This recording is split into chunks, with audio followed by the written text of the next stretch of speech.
بسم اللہ الرحمن الرحیم نحمده ونصلی علی رسولہ الکریم اما بعد اللہم صلی علی محمد وعلی آل محمد وبارک وسلم۔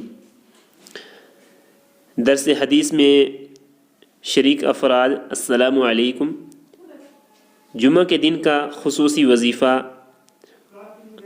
آج کے دن کی حدیث کا مضمون، جمعہ کے دن کا خصوصی وظیفہ۔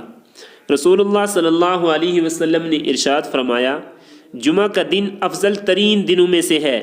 اسی میں آدم علیہ السلام کی تخلیق ہوئی، اسی میں ان کی وفات ہوئی، اسی میں قیامت کا سور پھونکا جائے گا، اور اسی میں موت اور فنا کی بے ہوشی اور بے حسی ساری مخلوقات پر طاری ہوگی۔ لہٰذا تم لوگ جمعہ کے دن مجھ پر درود کی کثرت کیا کرو، کیونکہ تمہارا درود مجھ پر پیش ہوتا ہے اور پیش ہوتا رہے گا۔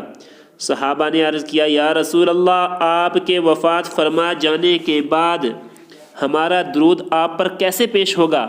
آپ کا جسد اطہر تو قبر میں ریزہ ریزہ ہو چکا ہوگا۔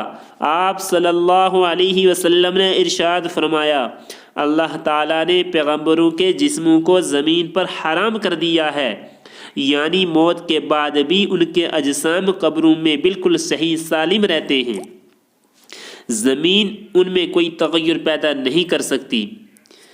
سنن ابی داود کے حوالے سے یہ حدیث آپ نے آج سنی۔ السلام علیکم۔